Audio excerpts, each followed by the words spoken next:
क्या देखो, क्या क्या देखो, रंग बदलती दुनिया देखो, कितना दिलकश जाल बिछा है, कितना दिलकश जाल बिछा है।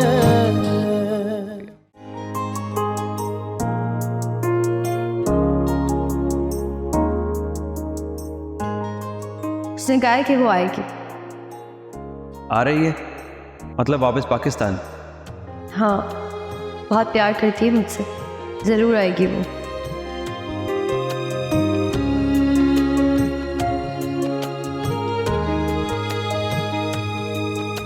क्या क्या देखो, क्या क्या देखो, रंग बदलती दुनिया देखो, कितना दिलकश जाल बिछा है। मोहब्बत भी कितनी अजीब चीज़ है, उसके आने का सुनकर कितना सुकून मिला है।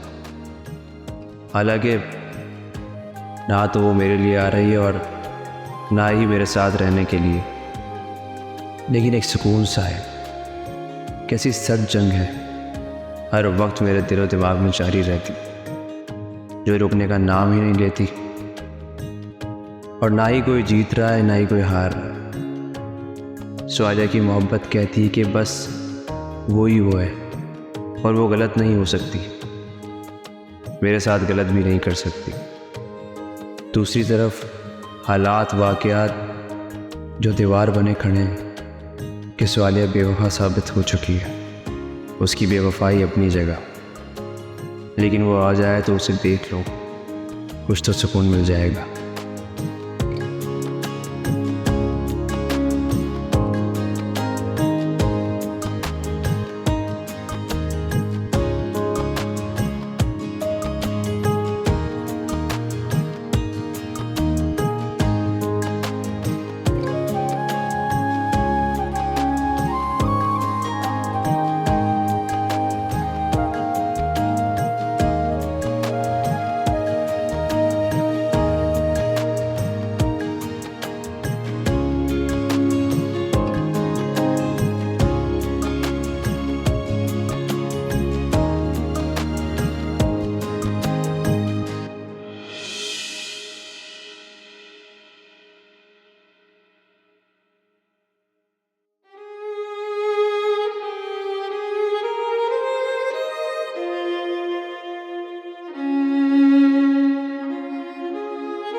कैसी तबीयत है अब तुम्हारी? बेहतर हूँ। अब पेन तो नहीं हो रहा? नहीं, सही है अब। नाश्ता करोगी?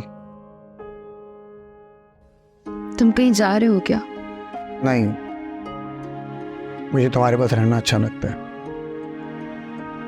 जाऊंगा भी तो, लेकिन वापस तुम्हारे पास आऊंगा। Thank you. थैंक यू जब कहना कि जब मैं तुम्हारे लिए कर रहा हूँ। ये वक्त मैं अपने लिए गुजारना चाहता हूँ। मुझे अच्छा लगता है तुम्हारे साथ। बहुत प्यार करते हो मुझसे। हाँ, बहुत। डर के हो ना मेरी तबीयत खराब होने की वजह से? हाँ, तुम्हें खोने से हमेशा डरता हूँ। ये सब क्या ज़ारा से भी कहते हो? नहीं, उसे ऐसा इश्क नहीं है जैसे तुमसे। अगर इश्क नहीं तो उससे शादी क्यों की? वो भी मुझे धोखे में रख कर। बहक गया था यार, कई बार तुम्हें ये बता चुका। तुम हर बार यही सवाल करती रहो। नहीं, मैं ऐसे ही बोल रही हूँ, प्लीज़ नाराज़ नहीं होना मुझसे। अच्छा तुम उठ जाओ, मैं नाश्ता लगवाता हूँ। एक बात बताऊँ, रात मैं भी बहुत डर गई थी। एक खौफ सा फील हुआ, जैसे मौत डराने आई है मुझे। अरे तुम्हें कुछ नहीं होगा, कभी बस डॉक्टर मामूली सी बात को भी इतना बड़ा चढ़ाकर बता देते। तुम स्ट्रेस ना लो, तुम्हारी उम्र बहुत लंबी है। तुम्हें कैसे पता? क्योंकि मैंने अल्लाह से दुआ मांगी है कि तुम्हें मेरी उम्र भी लग जाए। I love you, Zubair. मैं हमेशा तुम्हारे साथ, और ज़्यादा मत सोचा करो। अच्छा चलो उठो, मैं नाश्ता लगाता हूँ, मैं नाश्ता करता हूँ। आज शायद आएगा वो जुबैर। फोन पर बात हुई तो कह रहा था कि ऑफिस जाते हुए आपकी तरफ चक्कर लगाऊंगा। तो क्या आज आप ऑफिस नहीं जा रहे? अब मैं जाऊंगा थोड़ा लेट, उससे मिल के जाऊंगा। मैंने मानूर से भी खुल के बात नहीं की है, लेकिन दबे लफ्जों में इसको मैंने बता दिया। और मुझे हैरत है कि वो बिल्कुल खामोश रही, जैसे वो कुछ कहना ही नहीं चाहती हो। कहीं वो कुछ ऐसा वैसा तो नहीं सोच रही? नहीं, उससे पहले जो किया उस पे वो शर्मिंदा है, और उसने मेरे से सॉरी भी की थी। हाँ, ये बात तो मुझे भी फील हुई थी कि वो शर्मिंदा है, इसलिए कुछ दिन तक नजरें नहीं मिला पा रही थी। मैं मानूर को समझा दूंगी, आप जुबैर से बोलें कि वो फुरकान को भी समझा दे, और ये बात भी उसे समझा दीजिएगा कि उसके और हमारे दरमियान क्लास का बहुत फर्क है। हमें ये रिश्ता सूट नहीं करता, और अगर जज्बात में आकर हम मानूर की बात मान भी लें तो हम इस रिश्ते से नाखुश हैं। भाई मेरा ख्याल है कि वो समझदार आदमी है, जरूर कोई बेहतर हल निकालेगा। उसने हल क्या निकालना है? हम उसे जो कह रहे हैं वो बस वही करे, यही हल है। और अगर वो इतना ही अच्छा इंसान है तो उसे कहें कि वो हमारी बेटी को उकसाना छोड़ दे। लेकिन ये बात तो तुम्हें भी मानूर को समझानी चाहिए ना। औरत तो होती ही जज्बाती है, और मर्द ज्यादा अक्ल से काम लेता है ऐसे मामलात में। इसलिए तो औरत इश्क और मोहब्बत में ज्यादा नुकसान उठाती है बानिस्बत मर्द के। अभी तक उठी नहीं? आजकल लेट ही उठती है।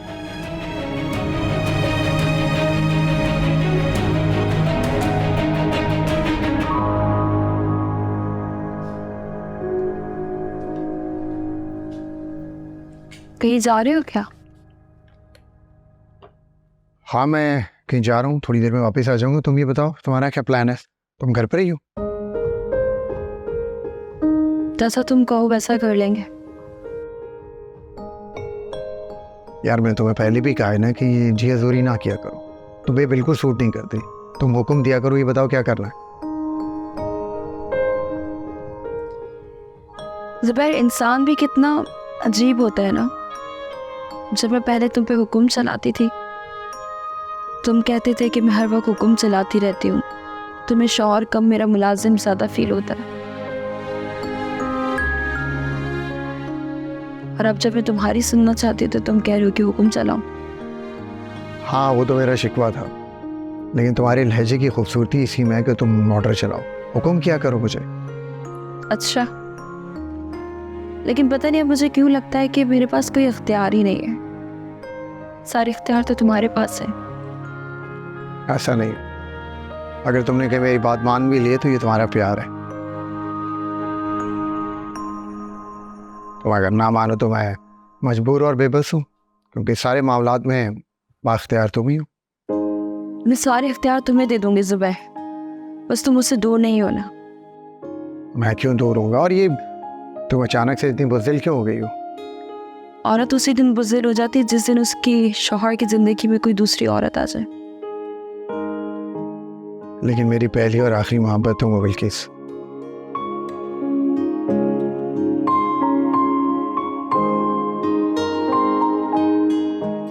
जुबैर, अगर तुम सच कह रहे हो तो आई लव यू। हाँ मैं सच कह रहा हूँ, इसलिए लव यू टू।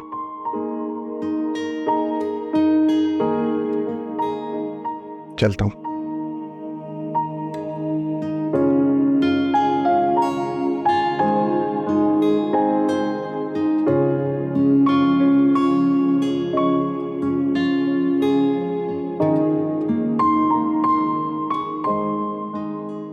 ये तुम्हारी खुशफहमी है कि वो जुबैर शराजी को हाँ कर देंगे। उसकी अम्मा की नीयत ना मैं पहले दिन ही पहचान गई थी, कभी नहीं मानेंगी वो। और देखो वो लड़की अब तक वही करती आ रही है जो उसकी माँ उसको पट्टियां पढ़ा रही है। उसने तो किसी का भी लिहाज नहीं रखा, जुबैर का क्या लिहाज रखेगी वो? हो भी सकता है वो इनकार कर दे, लेकिन तुम जुबैर शिराजी को नहीं जानती। ऐसा माहिर है ना कि किसी को भी शीशे में उतार ले। वो तो पता चल ही जाएगा। ये कौन से ज्यादा दिनों की बात है? वैसे कहाँ कब है जाने को? जाएगा शायद आज या कल। चलो तो फिर पता चल ही जाएगा कि जुबैर शिराजी क्या करता है। देखो कॉल भी आ गई। आइए आइए जुबैर शिराजी साहब, मैं तो कब से आपका इंतजार कर रहा था। तशरीफ रखें प्लीज। सॉरी मैं थोड़ा सा लेट हो गया। एक्चुअली मेरी बीवी की तबीयत ठीक नहीं थी तो मैं थोड़ा सा डिस्टर्ब था। ओह, अब कैसी तबीयत है उनकी? ठीक है लेकिन परेशानी सी तो हो जाती है ना। एनीवेज आप बताएं। जुबैर साहब, हमारी मुलाकात बहुत थोड़ी सी है मगर ताल्लुकात बहुत पुराने हैं। एक ज़रूरी बात थी जो आपसे करनी थी, क्योंकि फुरकान आपका कज़न है। जी जी मैं इसीलिए हाजिर हूँ। जुबैर साहब, आपको तो पता ही है कि इस उम्र में मोहब्बत फ्लू की तरह हो जाती है, जो कि एक नॉर्मल सी बात है। ऐसा ही कुछ फुरकान और मानूर के दरमियान भी है। हमने मानूर की वजह से शादी के लिए हाँ कर दी, लेकिन अब मानूर की माँ को वो फैमिली पसंद नहीं है। मतलब फुरकान की फैमिली? जी, सच पूछे तो ये बात मुझे भी फील हुई कि हमारे और उनके स्टेटस में बहुत फर्क है। ये तो आपको हाँ करने से पहले सोचना चाहिए था, तो आप तो इसके लिए हाँ ही ना करते। ये बात आपकी बिल्कुल ठीक है, लेकिन दूसरी बात यह है कि हम इस रिश्ते के लिए हाँ कर दें और बाद में ये रिश्ता आगे चल ना सके तो इससे तो रुसवाई होगी ना। उससे बेहतर ये नहीं है कि हम पहले ही इनकार कर दें। लेकिन ये आपको क्यों लगता है कि रुसवाई होगी और मामलात अच्छे नहीं रहेंगे? मैंने बताया ना कि अभी तो उन पर मोहब्बत का भूत सवार है, मगर क्लास का बड़ा फर्क होता है जुबैर साहब। आपको पता है मैं एक मिडिल क्लास आदमी था। छोटी सी एजेंसी थी मेरी। आपने बिल्किस और उसके बाप का नाम तो सुना ही होगा। जी जी बिल्कुल। बिल्किस की जिद पर हमारी शादी हुई थी और आज तक चल रही है और हम लोग खुश भी हैं। अब आप देख लें, हमारी शादी को तकरीबन 15 साल हो गए। रात को उसकी तबीयत ख़राब थी तो मुझे नींद नहीं आई रात भर। देखिए, अगर आप करना ही नहीं चाहते हो, अगर आपकी बेटी के पास से ज़्यादा बेहतर ऑप्शन है तो आप चुपचाप इनकार कर दें। और जहाँ तक बात रही फुरकान की, उसे मैं समझा दूँ। देखिए, अगर वाकई आपकी बेटी फुरकान से प्यार करती है तो फिर आप ये स्टेटस वगैरह ना देखें।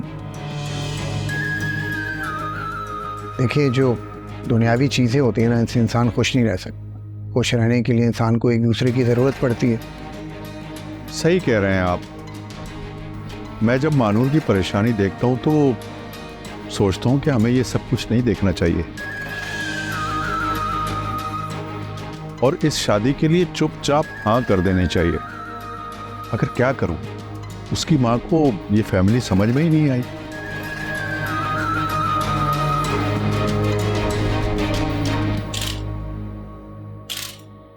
मानूर, बेटा सोती रहोगी, उठना नहीं?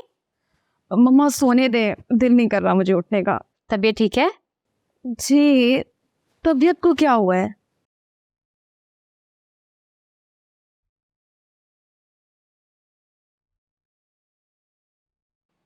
फुरकान वाली बात पे परेशान हो? क्या हम वहां नहीं करना चाहते? मम्मा देखिए, आप लोग एक दफा कह चुके हैं, मुझे उसको एक्सेप्ट करने में थोड़ा तो टाइम लगेगा ना। मुझे नॉर्मल होने के लिए वक्त दें बस। फैसला कबूल करना मेरे इख्तियार में है, लेकिन नॉर्मल होना और फुरकान को भूल जाना, ये सब कुछ मेरे इख्तियार में नहीं है।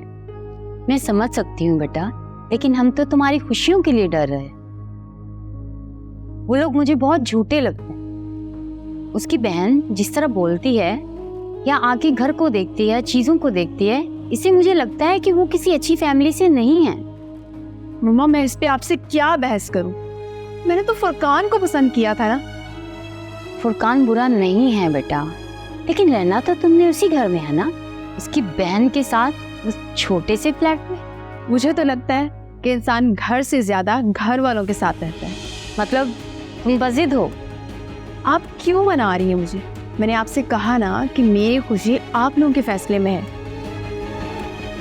मैं बिल्कुल भी जिद नहीं कर रही, लेकिन उसके लिए मुझे वक्त दें। अच्छा उठो, कुछ खा तो लो। मैं खा लेती हूँ, मैं कौन सा किसी से रूठी हुई हूँ। जिंदगी तो मानूर ने गुजार रही है फुरकान के साथ, तो बेहतर है कि आप मानूर को ही फैसला करने दें। सच तो ये है कि फैसला करना मुश्किल हो गया है, खासकर मेरे लिए, क्योंकि मेरी बीवी फैसला कर चुकी है कि ये रिश्ता नहीं करना, और बेटी का फैसला है कि यही करना है, और मैं फैसला नहीं कर पा रहा कि क्या करूं। मैं आपकी पोजीशन को समझ रहा हूँ। बाप हमेशा अपने बच्चों की खुशी के लिए करता है। बस अब आप ये देखें कि मानूर की खुशी किस में है। वो तो फुरकान ही को चाहती है। जब से उसने ये सुना है कि हम इस फैसले से इनकार करने वाले हैं, तो चुपचाप बैठी है, कमरे से बाहर ही नहीं निकलती। तो आप फिर सोचें कि आप ये ठीक कर रहे हैं, और वो भी इसलिए कि वो दौलतमंद नहीं है आप लोगों की तरह। फुरकान एक पढ़ा लिखा लड़का और अच्छा खासा कमाता है, और जहाँ तक अगर आपको लगे कि उनमें कुछ कमी है तो वो फिर आप उनकी हेल्प कर दें। देखिए, मैं एक छोटे से घर में रहता था। बिल्किस के बाप ने मुझे एक बड़ा सा घर लेके दिया। अब मैं उनका घर बेच के खा तो नहीं गया ना, हम एक बहुत अच्छी सी लाइफ साथ गुजार रहे हैं। हाँ, ये ख्याल मुझे आया था। देखिए, आप एक काम करें, आप थोड़ा सा वक्त और लें और सोचें, और वैसे भी ऐसे फैसलों में ज़रा जल्दी नहीं करनी चाहिए। आप जो भी फैसला करें मुझे बता दीजिएगा, मुझे इनकार में भी कोई प्रॉब्लम नहीं है। फुरकान मेरा कज़न है, मेरे भाइयों की तरह है। वैसे समझा दूंगा और पलट के आपकी बेटी की तरफ कभी नहीं देखेगा। इनफैक्ट मैंने उसे एक दो अच्छी फैमिली के रिश्ते दिखाए भी थे, लेकिन उसने साफ मना कर दिया। उसने कहा मैं मानूर से ही शादी करूंगा। ऐसे मैं उसे मना लूंगा अगर आप लोगों ने इनकार करने का फैसला कर लिया तो। आप सही कह रहे हो। आप एक बार हमें सोचने का मौका दें। बिल्कुल सोचिए, और अपनी बेगम से डिस्कस भी कीजिएगा, और मेरा हवाला भी दीजिएगा। उन्हें बताइएगा कि मैं एक मिडिल क्लास आदमी और शहर की सबसे बड़े बिजनेसमैन की बेटी से मेरी शादी हुई है, और मैं उसके साथ खुश रह रहा हूँ। हो सकता है कि आपको आपकी बेटी के लिए कोई दौलतमंद लड़का मिल जाए, लेकिन इस बात की क्या गारंटी है कि वो आपकी बेटी को खुश रखेगा।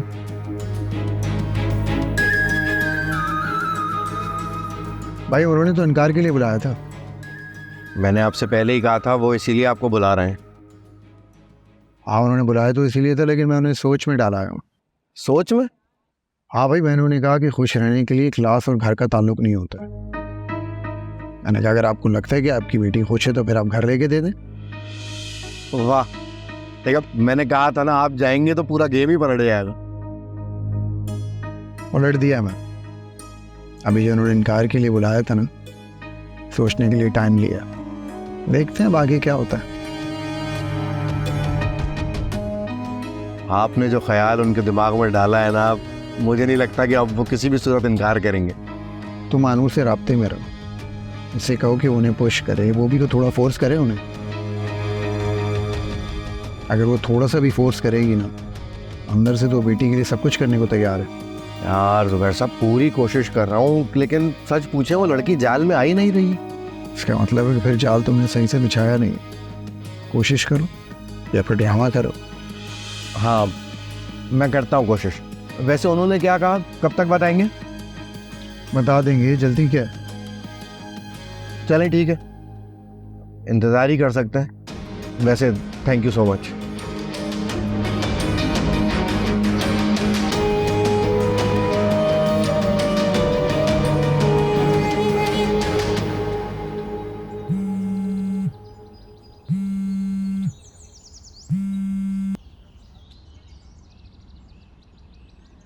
नहीं सॉरी, अभी तो मैं घर पर हूँ।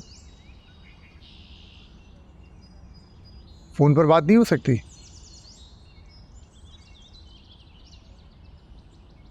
डिस्कस तो हो चुका है, बस आप बता दें आगे क्या करना है।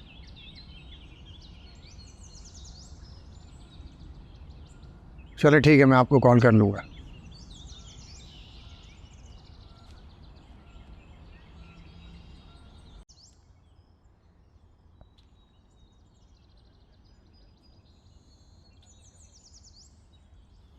तबीयत कैसी है? जुबैर, मेरी तबीयत बिल्कुल ठीक है। तुम्हें क्या हो गया जुबैर? आते जाते मेरी तबीयत पूछते रहते हो। मुझे तो वाकई लगने लगा कि मैं बीमार हूँ। अरे नहीं यार, मेरा बिल्कुल ऐसे मतलब, बस तुम्हें रात को देखा तो थोड़ा सा परेशान हो। तुम बिल्कुल भी परेशान ना हो, मैं बिल्कुल ठीक हूँ। ये बताओ कि जिस काम से गए थे वो हो गया? हाँ बस हो जाएगा, जिससे मिलने गया था उससे मैंने मिल लिया। अभी कॉल आई थी फरहान की, फिर मिलने का कह रही थी, मैंने इनकार कर दिया। मिल तो रहते, पता नहीं कुछ कहना चाह रही हो। भाई जाहिर है वो वही कहेगी जो हमने प्लान किया। अब ज़रूरी तो नहीं है। अगर प्लान मजबूत हो तो वैसे हालात पैदा कर देता है कि दूसरा वही सोचने में मजबूर हो जाता है जो आप चाहते हैं। सोचते तो तुम बहुत हो ज़ुबैर, और तुम्हारा दिमाग भी बहुत चलता है। दुनिया में रहने के लिए सोचना बहुत ज़रूरी है। वैसे अब वो किस लिए मिलना चाह रही होगी? भाई यही कि हम सारे प्रोजेक्ट बेचने के लिए तैयार हैं और फिर मैं शुएब को फ्रंट में लाकर सारे प्रोजेक्ट खरीद लूँगा। वो बच्चा भी दे देगी और प्रॉफिट तो वो पहले ही दे चुकी होगी हमें। शुएब मान जाएगा हमारा फ्रंटमैन बनने के लिए? मना लूँगा, क्यों नहीं मानेगा। वैसे कभी कभी मुझे तुमसे डर लगने लगता है ज़ुबैर। क्यों? तुम जिसको चाहते हो अपने हक में इस्तेमाल कर लेते हो। ऐसे लोग बहुत ख़तरनाक होते हैं। और जो तुमसे मैं प्यार करता हूँ उसके बारे में क्या ख्याल है? उससे भी डर लगता है। क्या पता वो भी तुम्हारा इस्तेमाल करने का कोई हरबा हो।